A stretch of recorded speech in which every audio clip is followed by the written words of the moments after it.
Domain Dizun yang dia lepaskan bergetar hebat, dengan cepat ditekan, dan mengeluarkan suara retakan seperti kaca pecah. Pada saat ini, dia bahkan lebih ngeri. Dia telah melalui pertempuran yang tak terhitung jumlahnya, dan tentu saja dia mengerti bahwa ini adalah ranah yang dilepaskan Qin Chen. Dia tidak pernah berpikir bahwa seseorang yang baru saja memasuki ranah bangsawan akan dapat melepaskan ranah yang hanya bisa dikendalikan oleh Dizun, dan wilayah lawan benar-benar melampaui wilayahnya. Memikirkan hal ini, Zhu Feng Dizun terkejut, dan dalam sekejap dia berencana untuk melarikan diri. Aku tidak percaya lagi, orang bijak kecil yang baru saja menerobos ini akan berada di atasku dalam kekuatan. Gumam Zhu Feng Dizun tampak menakutkan. Pada saat domain di tubuhnya ditekan dengan kuat, Zhu Feng Dizun meraung dan mendesak tombak hitam di tangannya dengan seluruh kekuatannya. Tinju dengan pusaran kehancuran dan pembunuhan dan tombak hitam bertabrakan satu sama lain, membangkitkan gelombang kehampaan di seluruh langit, dan kehampaan di sekitarnya segera menimbulkan riak kehampaan setinggi ratusan meter, dan kehampaan di sekitarnya mulai bergetar dan mengaum. Mendengar bunyi klik, tombak hitam di tangan Zhu Feng Dizun meledak dalam sekejap, diikuti oleh niat pedang yang mengerikan di sepanjang tombak hitam dan akan menyerbu ke tubuh Zhu Feng Dizun. Zhu Feng Dizun dengan panik menyemburkan seteguk darah dan terbang keluar, tetapi kekuatan destruktif Qin Chen dari tinju ini tidak sepenuhnya diimbangi oleh tombak hitam. Setelah Zhu Feng Dizun mundur puluhan mil, dia sudah tersapu. Pada saat tubuh Zhu Feng Dizun hendak diremukkan, dia segera membakar kekuatan Dizun untuk melawan tinju yang mengerikan ini, dan kemudian dampak ini dihilangkan. Zhu Feng Dizun sekali lagi menyemburkan seteguk darah. Kelemahan yang disebabkan oleh pembakaran sejumlah besar kekuatan Dizun membuatnya sangat marah. Dia tidak pernah menyangka bahwa dia tidak hanya ditekan oleh orang di depannya di lapangan ini, tapi sebenarnya dari segi kekuatan juga ditekan oleh lawan. Selain itu, Zhu Feng Dizun juga merasa bahwa Qin Chen seharusnya tidak terlalu paham dengan domainnya, jika tidak, lawan tidak akan memberinya kesempatan untuk keluar dari domainnya. Qin Chen tidak terlalu akrab dengan ranah yang terhormat. Ini membutuhkan kontrol yang sangat dalam dan pemahaman tentang aturan, tetapi pengalaman bertarungnya kaya, dan pertandingan ini membuatnya mengerti apa yang sedang terjadi. Pada saat berikutnya, domain luar angkasa Qin Chen telah diperpanjang sepenuhnya, mengambil ruang ini ke tangannya sendiri. Domain luar angkasa ini langsung membungkus ke arah Zhu Feng Dizun, untuk membungkusnya di dalamnya. Zhu Feng Dizun tiba-tiba menjadi geram. Dia tahu bahwa domain Qin Chen tidak hanya sangat menakutkan, tetapi juga domain spasial yang sangat merepotkan. Begitu dia benar-benar terbungkus dalam domain Qin Chen, kemudian dia akan berakhir, dan jika dia ingin melarikan diri, kesulitannya akan meningkat beberapa kali. Memikirkan hal ini, Zhu Feng Dizun tidak peduli lagi dengan hal lain.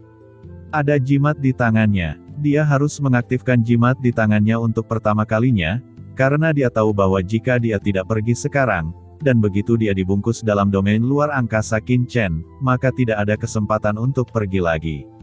Meskipun sangat berbahaya untuk mendesak jimat pelarian luar angkasa di area kekuatan waktu Dewa Viantin ini, seseorang akan jatuh jika tidak hati-hati, tetapi Zhu Feng Dizun tidak punya pilihan lain. Zhu Feng Dizun meraung, dan segera menyalakan jimat pelarian. Apakah kamu pikir kamu bisa melarikan diri? Aturan waktu, kata Qin Chen telah lama menjaga Zhu Feng Dizun.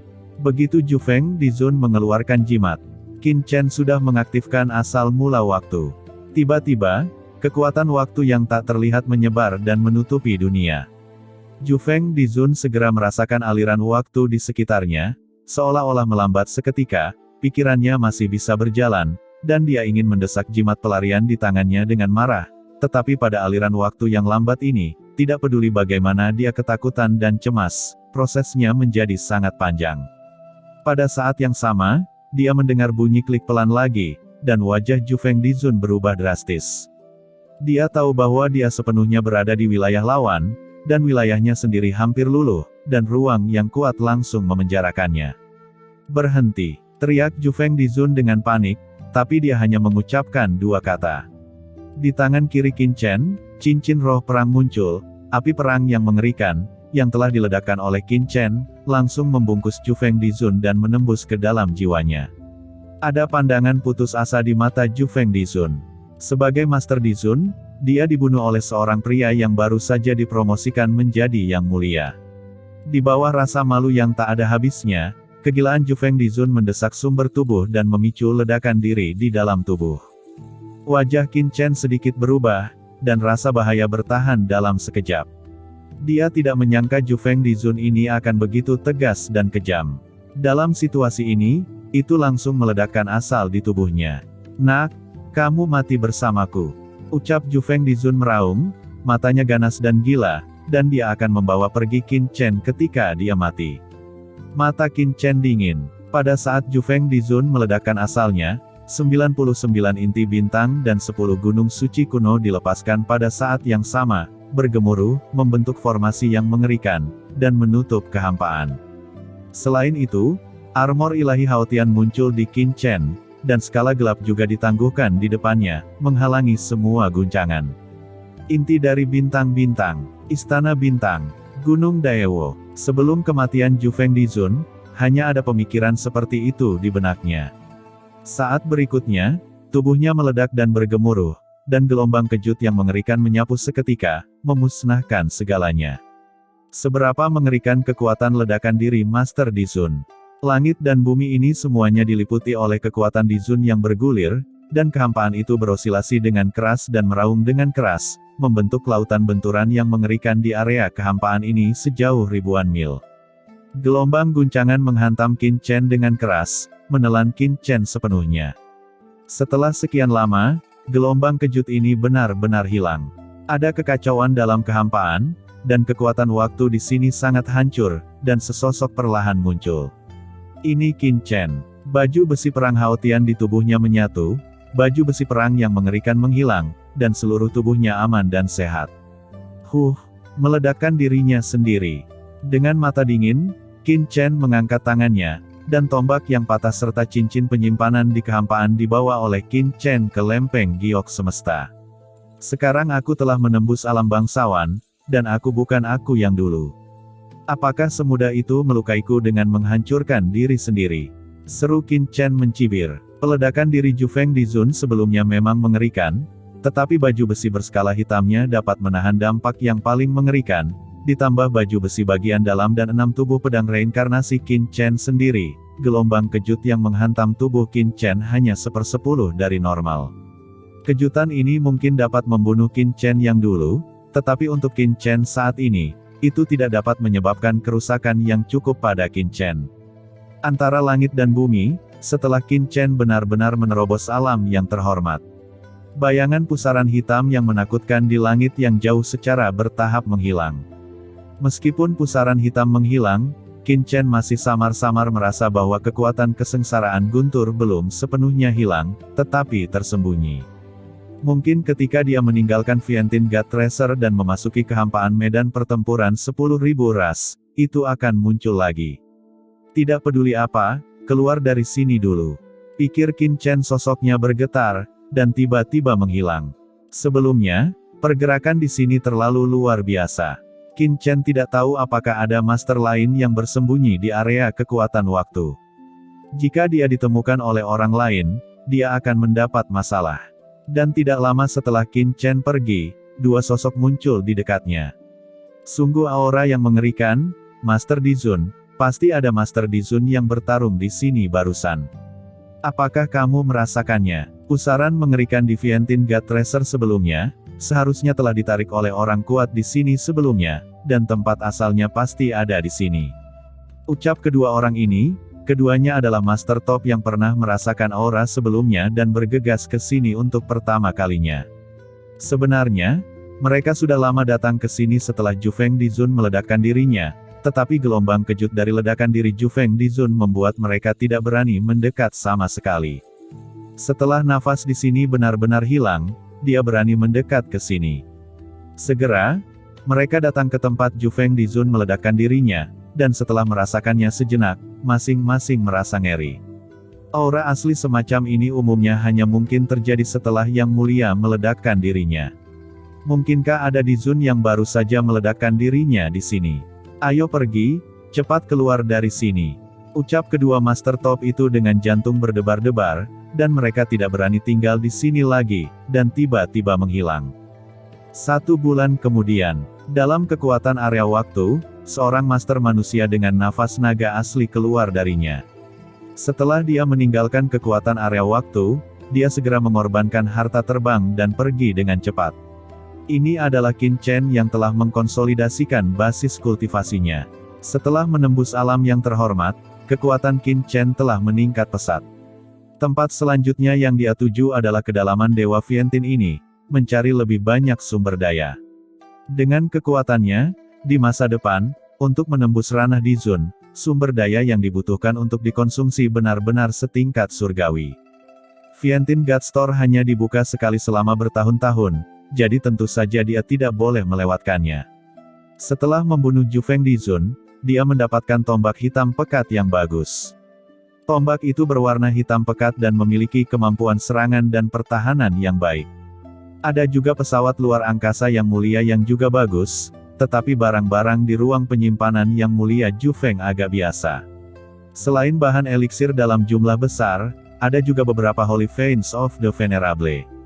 Sangat disayangkan bahwa setelah Qin Chen benar-benar menelan nadi suci para bangsawan ini, dia hanya mengkonsolidasikan basis kultivasinya di periode pertengahan Venerable, yang tidak jauh dari Master Puncak. Ini menyebabkan Qin Chen sakit kepala lagi. Dengan basis kultivasinya saat ini, sumber daya yang dibutuhkan untuk setiap promosi mungkin adalah angka yang sangat besar. Ini akan menjadi tempat yang paling bermasalah selanjutnya. Selain itu, ada juga beberapa material tingkat atas yang telah dipanen. Bahan-bahan ini mengejutkan Qin Chen. Mereka dapat digunakan untuk mengatur bendera susunan tingkat tinggi, atau mengatur susunan teleportasi, yang sangat berharga. Pada saat yang sama, yang mengejutkan Qin Chen adalah asal-usul waktu dalam pikirannya sendiri. Di bidang kekuatan waktu ini, dia mendapat banyak peningkatan. Ini adalah satu-satunya cara untuk memperlambat aliran waktu ketika dia menggunakan domain sebelumnya. Ini setara dengan satu gada assassin kelas 1 lagi. Qin Chen mengarahkan harta terbang dan pergi jauh ke kedalaman Vientiane God Tracer. Dan ketika Qin Chen dengan cepat memasuki kedalaman Vientiane God Tracer, di gurun di kedalaman ekstrim Dewa Vientiane, ini adalah reruntuhan yang bobrok. Tapi sekarang di atas reruntuhan ini, lingkaran cahaya berkabut mekar, seperti Fata Morgana, membentuk tirai aurora psikedelik di atas reruntuhan. Cahaya menyilaukan dari Fata Morgana ini, ilusi yang terus-menerus, gelombang yang terus-menerus, menarik banyak orang kuat dari 10.000 ras yang tiba di sini. Tak lama kemudian, Fata Morgana itu dikepung belasan orang, dan orang terus berdatangan. Lusinan orang ini semuanya dikelilingi oleh reruntuhan di dekatnya. Ada ras manusia, iblis, ras Zek, ras laut, dan ras lainnya, semuanya memancarkan aura yang mengerikan, dan banyak dari mereka adalah master level Dizun. Pada saat ini, mereka semua melihat pemandangan langit dan bumi di depan mereka dengan mata berapi-api, dan mereka semua bersemangat. Harta karun. Ini jelas merupakan harta karun teratas. Dalam harta karun Dewa Vientiane ini, penglihatan yang disebabkan oleh harta yang digali berbeda, dan kekuatan harta juga berbeda. Dan tirai aurora yang cantik ini, yang panjangnya ribuan mil, jelas menunjukkan bahwa di bawah reruntuhan ini, pasti ada harta karun yang luar biasa untuk digali. Namun, semua orang yang datang ke sini pertama kali hanya menatap tirai yang indah, tetapi tidak ada yang pertama melakukannya. Ada banyak harta di harta karun Dewa Vientiane, tetapi sama-sama berbahaya. Sebelum harta karun itu digali, tidak mungkin mendapatkan harta karun itu. Ini adalah aksioma. Jika Anda secara paksa menjarah harta karun yang digali, mudah untuk menghadapi bahaya yang tidak dapat dijelaskan. Jadi semua orang menunggu dengan tenang. Di atas reruntuhan, lingkaran cahaya yang luas bermekaran, dan banyak orang dengan cepat mendekat, semua berdiri di dekat reruntuhan, dengan penuh semangat menyaksikan pemandangan menakjubkan di depan mereka. Di bawah mata semua orang, aurora cerah terus bermekaran, dan lambat laun, sepertinya ada sesuatu yang muncul di dalamnya. Sesuatu telah muncul. Harta macam apa itu? Ucap semua orang menahan napas dan menatap ke tirai cahaya, dan kemudian semua orang melihat pohon abu-abu setinggi beberapa kaki muncul di tirai cahaya umum Fata Morgana. Pohon ini tidak memiliki cabang dan daun, hanya cabang yang sederhana, dan di atas cabang yang sederhana ini terdapat banyak buah hijau. Buah-buahan ini dihantui oleh lingkaran cahaya di sekitarnya, sedikit samar, tetapi jika kesadaran jatuh pada buah-buahan ini, Anda akan segera merasakan aura kekacauan yang tak ada habisnya, dan di sekitar pohon buah, masih ada kekuatan perubahan yang mengerikan yang terus-menerus melonjak. Pohon buah. Harta karun ini ternyata adalah pohon buah. Gumam pria kuat yang tak terhitung jumlahnya yang telah lama menunggu di sini dipenuhi dengan kegembiraan. Ada berbagai macam harta di Vientine God Treasure ini, dan pohon buah yang dapat memicu penglihatan yang begitu mengerikan jelas bukan hal yang biasa. Aura kacau yang kuat. Apakah ini buah kekacauan? Saat penampakan pohon buah itu berangsur-angsur menjadi jelas, banyak orang menjadi heboh. Udara kacau yang begitu kuat, ditambah dengan kekuatan waktu dan tahun di pinggiran, sangat mirip dengan buah kekacauan yang legendaris. Harta karun seperti itu, bahkan Tianzun akan berjuang untuk itu. Dalam sekejap, seluruh reruntuhan menjadi gempar. Semua orang di dekat reruntuhan menatap pohon buah ini dengan rakus. Meskipun tidak mungkin untuk melihat berapa banyak buah kekacauan yang tumbuh di pohon, mereka masih dapat melihat ada lusinan buah. Jika itu bisa jatuh ke tangan mereka, itu tidak hanya akan meningkatkan kekuatan mereka, tetapi juga melahirkan master top yang tak terhitung jumlahnya untuk klan mereka. Pada adegan yang semula tenang, dihantui oleh semangat membunuh dalam sekejap, semua orang tamak, dan sepertinya mungkin untuk bergegas berkompetisi kapan saja. Pada saat ini, dua yang mulia lagi datang ke pinggiran reruntuhan. Keduanya dikejutkan dengan kemunculan buahnya, dan mereka berdua adalah master dari alam Dizun. Salah satunya, berpakaian abu-abu, ketika melihat buah berwarna hijau terbungkus kekuatan bertahun-tahun yang tak terhitung jumlahnya, dia tiba-tiba berteriak kaget, buah kekacauan. Ketika dia selesai mengucapkan kalimat ini, dia segera bergegas dengan kecepatan tercepat, dan pada saat yang sama panas di matanya melelehkan kekuatan tahun-tahun di sekitarnya. Buah kekacauan belum matang, jadi kamu tidak bisa naik. Sebelum kata-kata temannya selesai, dia sudah bergegas ke sekitar tirai cahaya yang bertahan dengan kekuatan bertahun-tahun. Di bawah keserakahan Dizun yang berpakaian abu-abu, dia bahkan tidak memikirkan hal lain. Ketika dia bergegas ke tirai tipis, dia merasa ada yang tidak beres. Dia menemukan bahwa tidak ada yang bergegas bersamanya. Tidak hanya orang-orang itu tidak mengikutinya, mereka bahkan tidak menghentikannya. Dizun berpakaian abu-abu ini bereaksi seketika, sebelum dia bisa berbalik, dia sudah merasakan kekuatan tahun-tahun tanpa akhir menekannya, dan dia bahkan merasa sulit bernapas. Pada saat ini, satu-satunya hal yang bisa dia rasakan adalah rentang hidupnya berlalu dengan cepat.